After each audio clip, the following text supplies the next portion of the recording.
Buenas tardes. Esto es un video para hablar sobre el núcleo 4 de sistemas hidráulicos y neumáticos.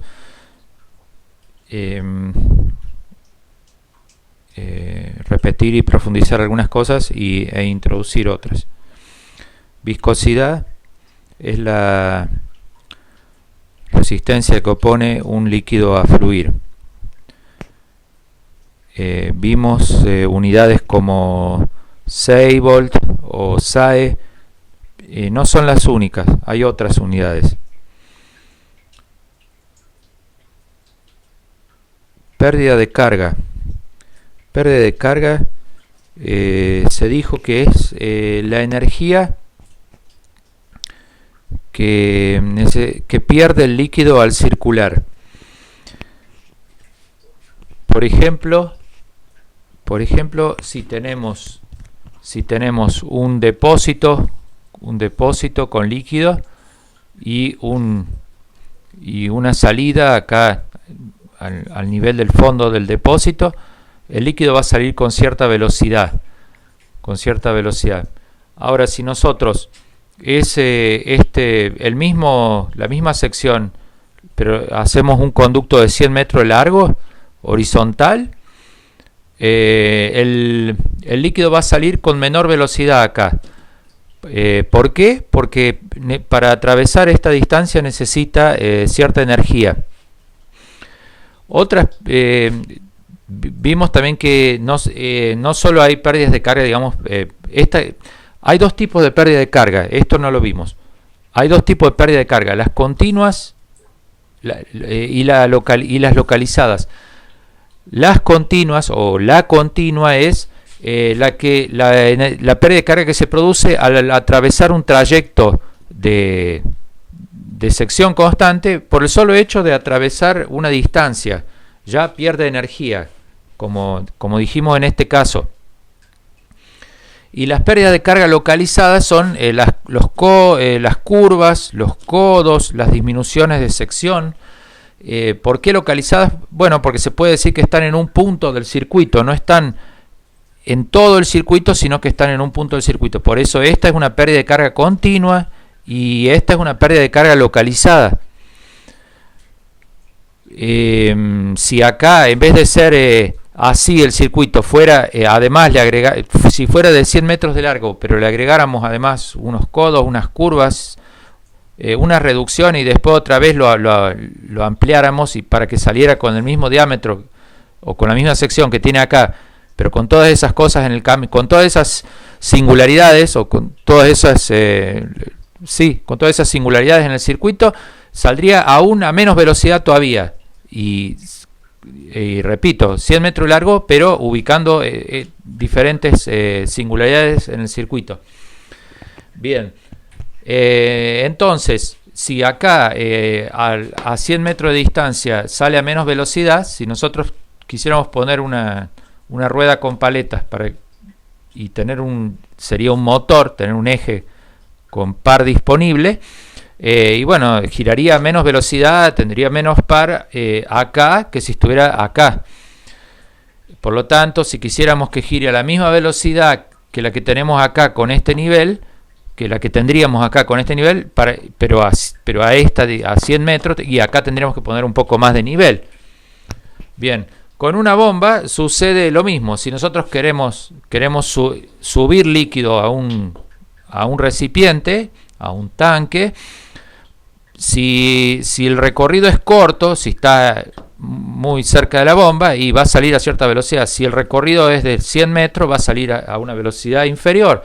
Si queremos tener la misma velocidad que la que teníamos cerca, vamos a tener que, si la bomba era de medio HP, probablemente tengamos que poner una bomba de más de medio HP.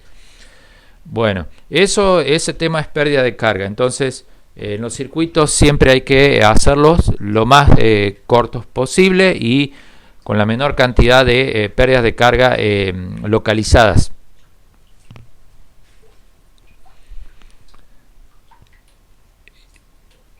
Después vimos lo que era golpe de ariete. Golpe de ariete dijimos que es cuando cerramos de golpe por ejemplo, en nuestra casa, cuando cerramos una canilla de golpe, se produce un golpe valga la redundancia, un golpe de presión.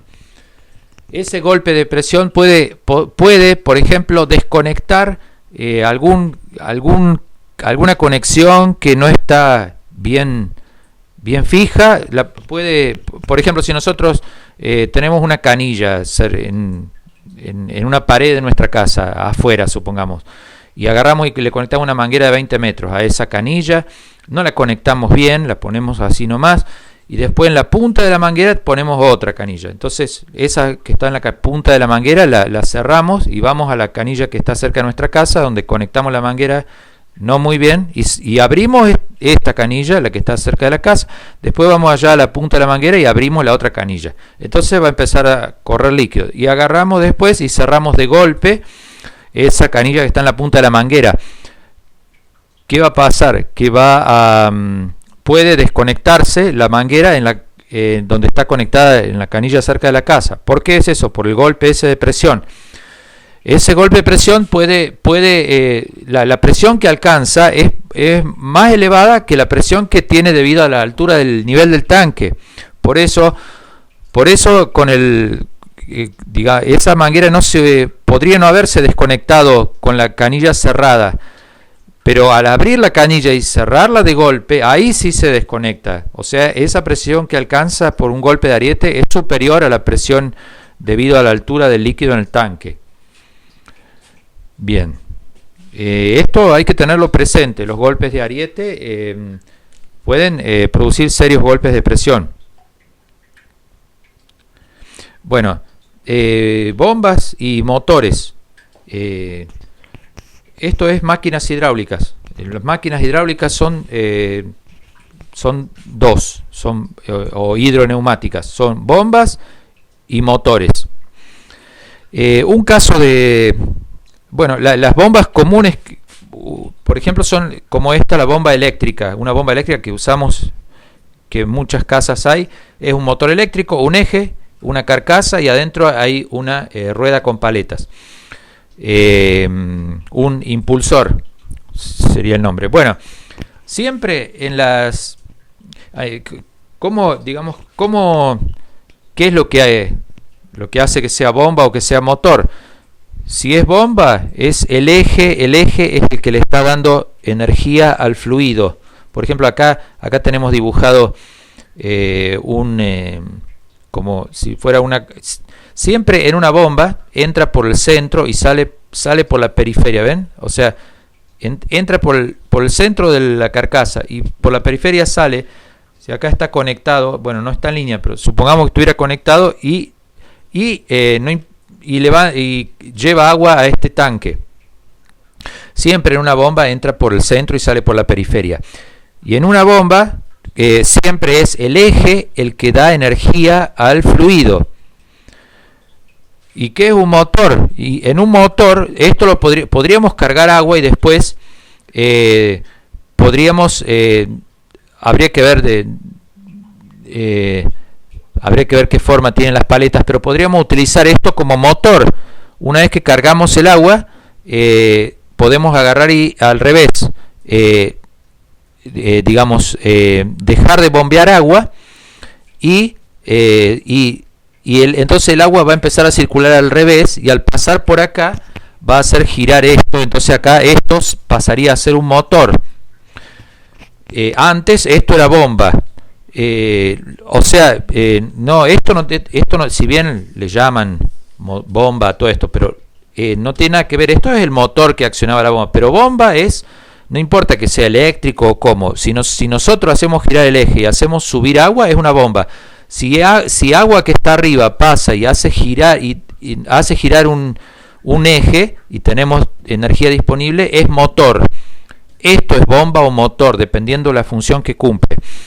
Bueno, siempre en una bomba entra el líquido por el centro y sale por la periferia. Y en un motor entra por la periferia y sale por el centro.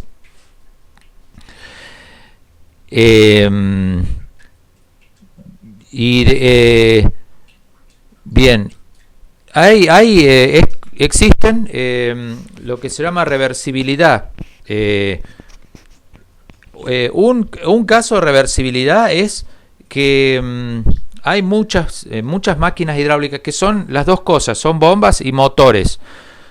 ¿Qué quiere decir esto? Que nosotros podemos hacer girar el eje y va a bombear, va a subir agua, por ejemplo, a cierta altura, o va a producir un trabajo, va a mover un émbolo en un cilindro, o al revés, podemos tener agua a cierta altura y introducir en la bomba y que circule. Repito, si es bomba, circula así. Si es bomba, circula, no, es así, bomba. Esto no va hacia allá. Esto es bomba, en negro. Entra por el centro y sale por la periferia. Si es motor, si fuera motor es cuando entra por la periferia y sale por el centro, es motor. Bueno, entonces hay máquinas hidráulicas que son las dos cosas, bomba y motor, así como por ejemplo los motorcitos esos pequeños que tienen imanes permanentes, nosotros tienen dos cables, es una máquina eléctrica reversible, se llama.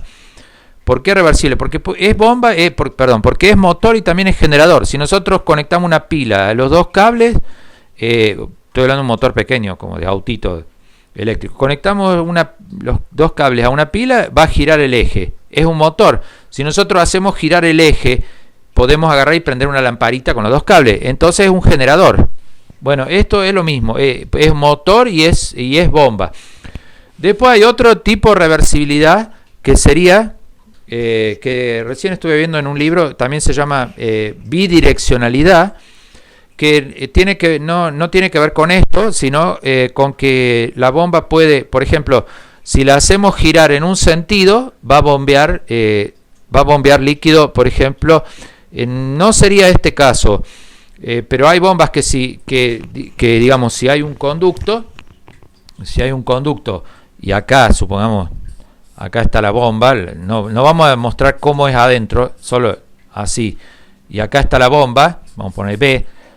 Si el eje de la bomba gira, por ejemplo, en sentido horario, bombea líquido para allá. Si el eje de la bomba gira en sentido antihorario, bombea líquido hacia el otro lado. Eso sería bidireccionalidad, o también a veces se le llama reversibilidad, pero no quiere decir que es una bomba que puede trabajar como motor, sino que si cambiamos el sentido de rotación, bombea para el otro lado.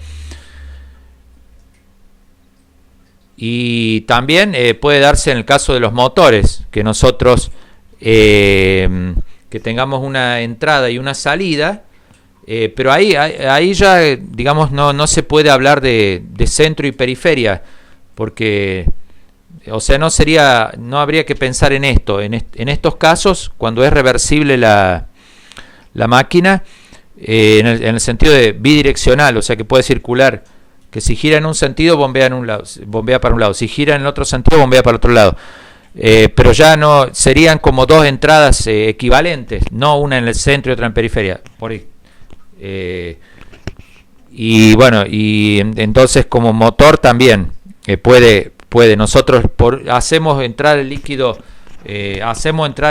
por un lado, el eje gira en un sentido. Hacemos entrar el eje por un lado y circular así, entonces supongamos el eje gira en sentido horario.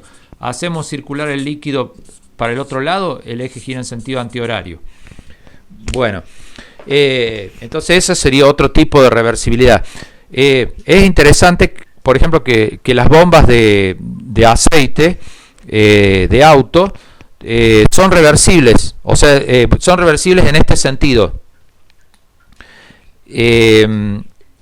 Son tanto bomba como motor. Y también son reversibles en este otro sentido, en el sentido de la circulación. Y después, otra cosa que quería mencionar, un caso un caso que tiene que ver con esto es el turbocompresor. Turbocompresor es una bomba de este tipo. O sea, es una rueda con paletas. Un turbocompresor son dos máquinas. Una sería bomba y la otra sería motor. Son dos ruedas con paletas y cada una tiene su carcasa. El turbocompresor hace que un motor produzca mucha más potencia, pero no es accionado por el cigüeñal, es accionado por los gases de escape. Los gases de escape salen y entran en una máquina así que está funcionando como motor. Entonces entran por la periferia y salen por el centro. Eso pasa con los gases de escape. Entran por la periferia y esta se llama turbina. La máquina se llama turbocompresor porque está compuesta por una turbina y por un compresor. La turbina es un motor. Es accionado por los gases de escape. Entran los gases de escape por la periferia y salen por el centro. Esto después lo vamos a ver. Esto es solo el concepto. Después lo vamos a ver en la práctica. Entran por los gases de escape por la periferia, salen por el centro. Esto es un motor y acciona un eje y ese eje entra en otra carcasa similar a esta, donde también hay una rueda con paletas. Esta rueda se llama impulsor. Esa sería la bomba. ¿Eso qué impulsa? Es un soplador, impulsa aire adentro del motor. En ese caso es bomba. Entonces ese sería el compresor. En el compresor entra el aire por el centro y sale por la periferia. Bueno, sigue después al intercooler, que es para enfriar el aire. El intercooler hace que todavía entre más aire, porque al enfriar el aire aumenta la densidad. Entonces, si aumenta la densidad del aire, entra por volumen, o sea, en la misma cilindrada del motor entra más aire. Si entra más aire, podemos introducir más combustible. Si logramos quemar todo ese combustible, el motor va a tener más potencia. Bueno, entonces un turbocompresor es eso, son dos máquinas unidas por un eje. Una es motor, la otra es bomba. La turbina es el motor, entran los gases de escape por la periferia, salen por el centro. El compresor es la bomba, entra el aire por el centro y sale por la periferia.